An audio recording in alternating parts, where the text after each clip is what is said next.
कमला Nehru public school के प्यारे प्यारे बच्चों को मेरा बहुत सारा आशीर्वाद और शुभकामनाएं। कमला नेहरू पब्लिक स्कूल को मैं संस्कार भूमि के रूप में कहता हूँ और मानता हूँ, क्योंकि यहाँ के जो बहुत मेहनती स्टाफ है, यहाँ के जो वाइस प्रिंसिपल, एक्टिविटी कोऑर्डिनेटर या प्रिंसिपल है, वो पर्सनल इंटरेस्ट लेकर के आपके अंदर अच्छे संस्कार भरने की कोशिश करते हैं, आपको अच्छी पढ़ाई देते हैं ताकि आप एक समाज और राष्ट्र के अच्छे नागरिक बन सकें। मैं भी इसी श्रृंखला में कुछ ना कुछ आपसे बात करता रहता हूँ। आज मैं आपको एक छोटी सी कहानी सुनाता हूँ। नरेश नाम का एक बहुत आलसी बच्चा है। आलसी तो आपके से भी बहुत है, पर इस कहानी को ध्यान से सुनो। नरेश नाम का वो आलसी बच्चा, जब भी उसको कुछ पापा बोलते कि पढ़ाई कर लो, हाँ पापा कर लूँगा, बेटा मार्केट चले जाओ, हाँ बेटा चल, हाँ पापा चला जाऊँगा, वो करता धरता कुछ था। एक दिन रात को जब वो सोया हुआ था तो रात को सपने में एक बैंक मैनेजर आते हैं और उसको बोलते हैं कि बेटा सुनो, आज से तुम्हें 86,400 रुपये प्रतिदिन तुम्हारे अकाउंट में मिलेंगे। शर्त यह है कि तुम्हें पूरा का पूरा उसको खर्च करना होगा, जो भी पैसा बचेगा वो वेस्ट चला जाएगा। नेक्स्ट डे तुम्हें फिर से 86,400 मिलेगा, उसको भी पूरा खर्च करना होगा, बाकी जो बचेगा वेस्ट जाएगा, बर्बाद हो जाएगा। अगले दिन सुबह जब वो बालक उठता है तो उसके अकाउंट में 86,400 रुपये। उस 86,400 रुपये को खर्च करने की कोशिश, थोड़ा आलसी तो होता ही है, तो शाम को भी बहुत सारे पैसे बच जाते, वेस्ट चले जाते। अगले दिन शुरू होता है तो पिछला पैसा खत्म और नए सिरे से उसको 86,400 रुपये। अब उसको समझ में आ जाती है और वो मेहनत करके सिस्टमेटिक तरीके से 86,400 रुपये को खर्च करते हैं। दूसरे दिन भी वो 86,400 रुपये फिर से नए मिलते हैं उसको और वो सिस्टमेटिक तरीके से उसको खर्च कर देते हैं।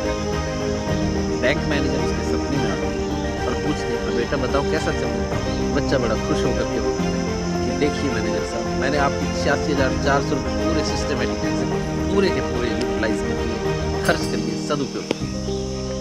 बैंक मैनेजर बोलते हैं यही चीज़ मैं समझाने के लिए बोल रहा था, क्योंकि जब भी हम प्रतिदिन सुबह उठते हैं हम सबको 86,400 सेकेंड मिलते हैं और हम उनमें से बहुत सारे सेकेंड्स को वेस्ट कर देते हैं, बहुत सारे मिनटों घंटों को वेस्ट कर देते हैं।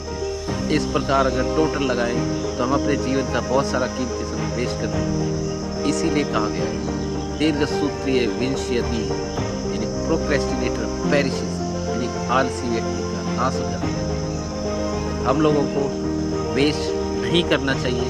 हमको 86,400 रुपये प्रतिदिन, 86,400 सेकेंड प्रतिदिन इस्तेमाल करने चाहिए सिस्टमेटिक तरीके से खर्च करते हैं, आगे बढ़ते। अभी मैं चलते चलते एक और बात करूँ। एक और कहानी आपने सबने सुनी हुई है, मैंने भी सुनी, सबने सुनी है। खरगोश और कछुए की कहानी। दोनों लोगों में बहस होती है और पहले कौन पहुँचता है, दोनों लोग दौड़ लगाते हैं, एक मंजिल निश्चित करते हैं कि हमको दोनों को वहाँ पहुँचना है। जो पहले पहुँचेगा वही विनर होगा। कछुआ धीरे धीरे धीरे धीरे चलने लगता है और लेकिन खरगोश क्योंकि बहुत तेज़ी से चल सकता है और वो दौड़ता दौड़ता दौड़ता दौड़ता आधे रास्ते जब पहुंचता है, पीछे मुड़कर देखता है कछुआ महाराज की नज़र नहीं आ रही।